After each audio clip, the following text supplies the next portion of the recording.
नमस्कार, आप देख रहे हैं न्यूज़ 72। मैं रविंद्र राजपूत एक बार फिर आपका स्वागत करता हूं। आज हम जिस महिला से बात करने इंटरव्यू लेने आए हैं, किरण साहू, महिला जिला की अध्यक्ष है साहू समाज की। और इनके बारे में काफ़ी लोग जानते भी हैं, इनके कार्यों का विवेचना होता है और कार्य काफ़ी अच्छा रहता है।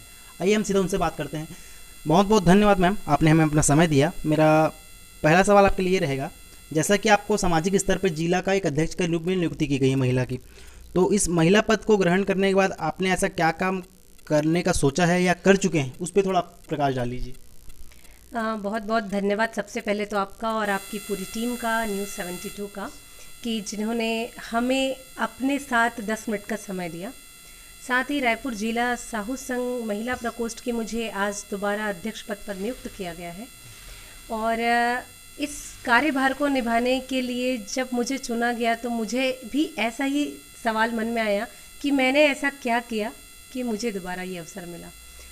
तब लोगों की आपसी चर्चाएं और शायद उस काम ने आगे लाया कि लोगों से का जुड़ाव और लोगों को हमारा एक मजबूत संगठन, हमारे समाज के द्वारा लोगों के लिए की जा रही ऐसी कार्यशैली जिसमें वो कहीं ना कहीं जुड़कर पारिवारिक और सामाजिक लाभ भी ले रहे थे। और साथ ही साथ हमारे समाज में विशेष तौर पर बच्चों की शिक्षा के लिए जो काम किया जा रहा है, उस वजह से मुझे ये दोबारा इस पद पर नियुक्त किया गया। तो जैसा कि मैम आप जिला स्तर के अध्यक्ष, महिला के अध्यक्ष हैं, तो साथ ही साथ आप डायरेक्टर भी हैं मैम, जी। स्कूल एक अपना चलाती हैं। तो अभी हमने भी बीच में सुना, हमको इस बात का संज्ञान में है हमारे दिमाग में कि आपने अपने सामाजिक उत्थानों के साथ साथ स्कूल के एक क्षेत्र में भी अपने बहुत कुछ कुछ कार्य किए हैं जो एक महत्वपूर्ण विषय रखते हैं। उस पर आपने थोड़ा अगर खुद से अगर बताएं। जी, हम पिछले 8 सालों से स्कूल चला रहे हैं, वृंदा नॉटिकेट्स स्कूल धर्मपुरा, जो माना रोड पर है।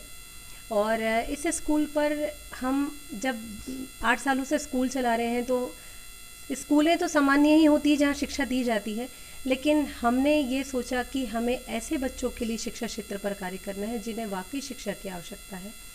उन क्षेत्रों पर हमने जिन बच्चे जहाँ फ़ीस नहीं दे सकते थे, आगे पढ़ना चाहते थे, चूँकि मेरी स्कूल मिडिल स्कूल तक ही है, लेकिन यदि वे आगे पढ़ना चाहते थे तो हम उन बच्चों की शिक्षा के लिए भी पैसे दे रहे हैं और उन बच्चों को फ्री शिक्षा दे रहे हैं। आरटी सीट तो गवर्नमेंट हमारे लिए प्रोवाइड करवा ही रही है, लेकिन उसके साथ साथ हम 30 से 40 बच्चों को भी हम फ्री में शिक्षा दे रहे हैं। ये अभी इसी साल से हो रहा है कि मैम पिछले भी ऐसे किए हैं ये हमारा 8वां वर्ष है उन बच्चों को शिक्षित करते हुए, और आज वो बच्चे पढ़ कर के क्लास 10th पहुँच गए हैं। मैम, जैसे सामाजिक स्तर पे आपको जिला का अध्यक्ष बनाया गया है, आप एक हाउसवाइफ भी अपना एक रोल निभाती हैं घर में, तो जिले स्तर को देख के चलना उसका, क्योंकि विवरण काफ़ी बड़ी जनसंख्या है रायपुर और साहू समाज की बहुलता पूरे छत्तीसगढ़ को पता है। आज हमारे सभी जिलों में साहू समाज की एक ऐसी भूमिका है जो सरकार को गिरा भी सकती है और सरकार को बना सकती है। आप उस साहू समाज की महिला जिला अध्यक्ष हैं, तो आप अपने कार्य को कैसे देखती हैं? जैसे कि काम बड़ा रहता है, कभी काम छोटा रहता है, क्योंकि सभी काम बड़ा ही रहते हैं आपके विभाग में, तो इस चीज़ में कैसे आप देखते हैं कि तालमेल, एक गृहस्थी भी और समाज की सेवा भी? ये तो आपने बड़ी मज़ेदार सी बात कही है, और ऐसा हमेशा कहते हैं कि एक कामयाब पुरुष के पीछे एक महिला का हाथ होता है, वैसे एक कामयाब महिला के पीछे उसके पूरे परिवार का हाथ होता है। तो मेरे साथ भी ऐसी ही बात है, जब मैं किसी कार्यों में, सामाजिक कार्यों में व्यस्त हो जाती हूँ या कोई मुझे किसी काम की जिम्मेदारी ज़्यादा बड़ी मिल गई है, तब मेरा पूरा परिवार मेरा साथ देता है और अपने उस काम के साथ समायोजन करते हुए उस काम को सफलता से पूरा करने का प्रयास करती हूँ। अच्छा, मतलब परिवार की तरफ से आपको किसी प्रकार की रोक टोक नहीं है, आप फ्री होकर काम ना करती हैं? बिल्कुल। अच्छा मैम, कोविड के समय में आपने कोई ऐसा काम किया हो जो एक जनता को बताया जा सके या सरकार की निगाहों में लाया जा सके कि समाज सेवा द्वारा भी कोविड के समय में अपने रूप से काम को किया जाता है? बिल्कुल।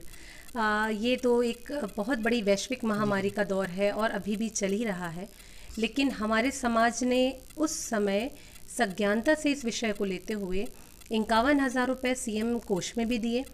शहर जिला साहू संघ, हमारे जिला अध्यक्ष माननीय श्री मेघरा साहू जी ने, साथ ही साथ हमारी महिला विंग ने हर वार्ड, हर परिक्षेत्र में 7 वार्ड मिला के हमने एक परिक्षेत्र तैयार किया हुआ है। तो उस वार्डों में हमने कहीं पर भी न्यूज़ पोर्टल, मीडिया अपडेट नहीं किया, और आज भी हमारे पास उस सारे चलचित्र और चित्र मौजूद है जहाँ हमारी महिलाओं ने लोगों की निजी ज़रूरतों को ध्यान में रखते हुए साबुन, तेल, ऐसी चीज़ें उनको प्रोवाइड कराई। साथ ही साथ मैंने ऐसे कई लोग हैं जिनके अकाउंट में मनी ट्रांसफ़र किया जहां उनको पैसे की ज़रूरत थी। कुछ लोगों को तो रायपुर शहर से बाहर जाना था, उनके लिए भी हमने ये काम किया। मैं किसी का भी नाम नहीं लेना चाहूँगी। मुझे ऐसा लगता है हमने जो किया वो केवल देव ऋण है हमारा ऊपर जो हम उतार रहे हैं, इसलिए हमने वो काम को पूरा किया इस दौर पर। मैम, राजनीति में कभी आपका आना ऐसा भविष्य में अगर चाहें आप? कभी इस विषय पर तो सोचा नहीं है और मुझे ऐसा लगता है कि मैं सोच भी नहीं पाऊँगी। क्यों मैम, अगर आपका प्रेजेंटेशन इतना बढ़िया है, पास्ट बहुत बढ़िया है, फ्यूचर भी बहुत बढ़िया है, तो राजनीति में आ सकते हैं आराम से, आपके पास मौका है। बिल्कुल, मौके तो बहुत आएंगे और मौके आए भी हैं, लेकिन मुझे ऐसा लगता है कि मेरा जो क्षेत्र है वो शिक्षा के लिए है और मेरा जो काम है वो केवल समाज के लिए है। अगर फ्यूचर में, अगर भविष्य में अगर ऐसा नौबत आता है तो आप किस पार्टी को बिलोंग करेंगे मैम? तब तो मैं यही चाहूँगी कि सबका विकास हो। सभी का विकास। मतलब भले आप कहने की बात एक राजनीति में नहीं आऊँगी, लेकिन बातें भी आपकी राजनीति वाली रहती है, तो कहीं ना कहीं मन में पूछना पड़ता है कि आप राजनीति में किसको बिलोंग करते हैं। खैर, बहरहाल वो अलग बात रहेगा। मैम, एक आखिरी सवाल रहेगा, ये आपके माथे में जो तिलक लगता है मैम, इसके पीछे क्या राज है? आपने तो मेरा अचूक शस्त्र पूछ लिया, मुझे ऐसा लग रहा है। चूँकि कृष्ण को तो मानने वाले अनन्य असंख्य भक्त हैं, उनमें से एक छोटी सी मैं भी हूँ। तो हम इस्कॉन को फॉलो करते हैं। हमारे गुरुदेव हैं स्वामी सिद्धार्थ महाराज जी और तमाल कृष्ण प्रभु जी, जिनके सानिध्य में रहते हुए आज हमें 10 से 12 साल हो रहा है और पिछले 7-8 सालों से मैं तिलक धारण करे हुए हूँ। ये गोपी चंदन का तिलक है और मुझे लगता है कोई भी यदि धारण करे तो उसके व्यवहार में, कार्यों में शालीनता, सौम्यता ज़रूर आएगी। मतलब आप निश्चिंत ऐसा सोचते हैं कि भगवान के आशीर्वाद से हम आगे बढ़ते हैं और फ्यूचर भी हमारा अच्छा रहेगा। बहुत बहुत धन्यवाद मैडम, आपका हमको समय दिया। तो ये आप थे हमारे साथ किरण साहू जी, साहू समाज की एक प्रतिष्ठित महिला, जिसे जिला स्तर पर अध्यक्ष के तौर पे बनाया गया है, पद है। हम सीधे बात करेंगे इनके फ्यूचर को लेते हुए कि हम शुभकामना देते हैं कि अपने फ्यूचर को अच्छा अपग्रेड करें और बहुत बहुत शुभकामनाएं। तब तक के लिए मैं रेवेंद्र राजपूत, कैमरामैन सौरभ के साथ, रायपुर।